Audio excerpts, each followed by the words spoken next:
ಮೊದಲು ಬೇಡ ಬೇಡ, ಎಲ್ಲಾ ಕಾರ್ಯಗಳು ಕೃಷ್ಣದೇವರಾಯರಿಂದನೇ ಆರಂಭವಾಗ್ಲಿ. ತಗೊಳ್ಳಿ ತಾವು ಮೊದಲು. ತಗೊಳ್ಳಿ ಮೊದಲು ನೀವು. ತಗೊಳ್ಳಿ ತಾವು ಮೊದಲು.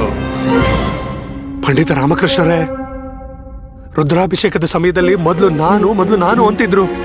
ಆದ್ರೆ ಈಗ ಮೊದಲು ನೀವು ಅಂತಿದ್ದಾರೆ. ಇದೇನು ಅಂತ ತಿಳಿತಿಲ್ವಲ್ಲ ರಾಮಕೃಷ್ಣರೇ? ನೋಡಿ, ನಿಮ್ಮ ಆಸ್ಥಾನದ ಮಹಾರತ್ನ ಪಂಡಿತ್ ರಾಮಕೃಷ್ಣನ್ನ ನಮ್ಗೆ ಕೊಡ್ತಿದ್ದೀರಾ. ಈ ಅವಕಾಶ ಕೊಟ್ಟಂತ ಕೃಷ್ಣದೇವರಾಯರಿಗೆ ಮೊದಲನೇ ಆದ್ಯತೆ, ಅವ್ರಿಗೆ ಕೊಡಿ. ತಗೊಳ್ಳಿ. ಭಗವಂತನ ಆಶೀರ್ವಾದ ಬೇಕಿರುವುದು ನಿಮಗೆ, ಏಕೆಂದರೆ ಪಂಡಿತ ರಾಮಕೃಷ್ಣರನ್ನು ತಾವು ಕರೆದೊಯ್ಯುತ್ತಿದ್ದೀರಿ. ನಾನೇನು ಮಾಡಲು ಸಾಧ್ಯ? ಮೊದಲು ತಾವು.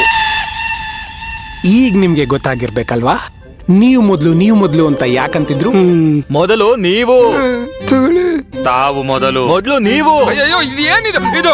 ಗಜಪತಿ ಮಹಾರಾಜರೇ, ಇದೇನು ಮೊದಲು ನೀವು ಅಂತ ಶುರು ಮಾಡಿದ್ದೀರಿ?